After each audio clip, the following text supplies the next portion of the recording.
Okay, I wanted to reply to a comment in one of this latest videos that I've done on the United States government as a private organization. The comment, I believe it was the original anomaly. Forgive me if that was somebody else or I got your handle wrong. I think that's who it was saying, so am I legitimizing basically the mafia's ownership of the property that they have stolen?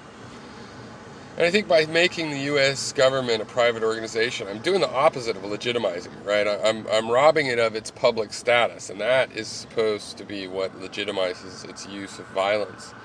That's what makes the taking land from the British a liberation, rather than a robbery. But it really helps my point if you want to make the simile of the U.S. government as a mafia organization. Because the point is, you, in this case, have joined the mafia then.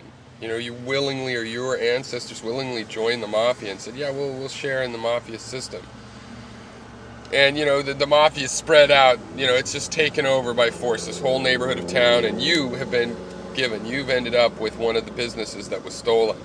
And then you decide the mafia is not legitimate.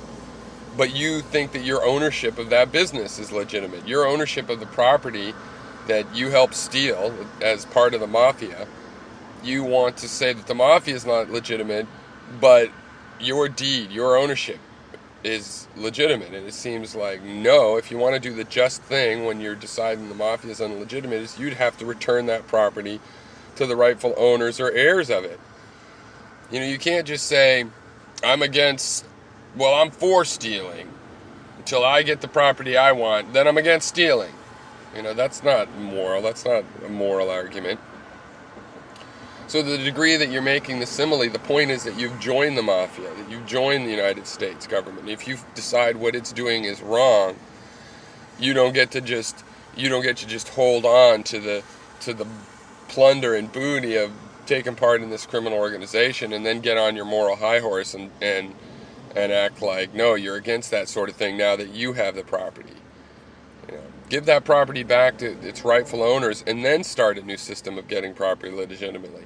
That might be okay. Then you could condemn the mafia. But if you just want to keep all the wealth and condemn it, well, that's a bit convenient for you, isn't it?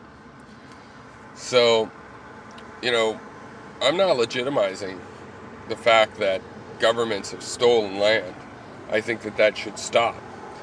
But that also calls on a higher authority, right?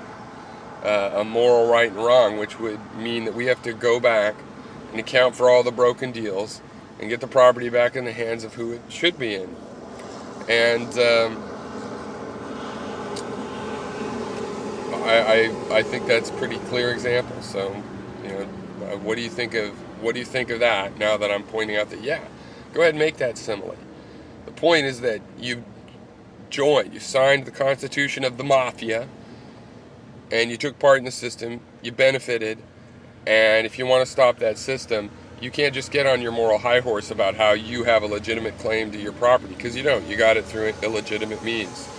If you question the legitimacy of the mafia and the property you have was obtained by the mafia, then you've questioned the legitimacy of your own property. If you question the legitimacy of the United States government, then you've questioned the validity of the deeds to your property that have been issued under the auspices of the United States government.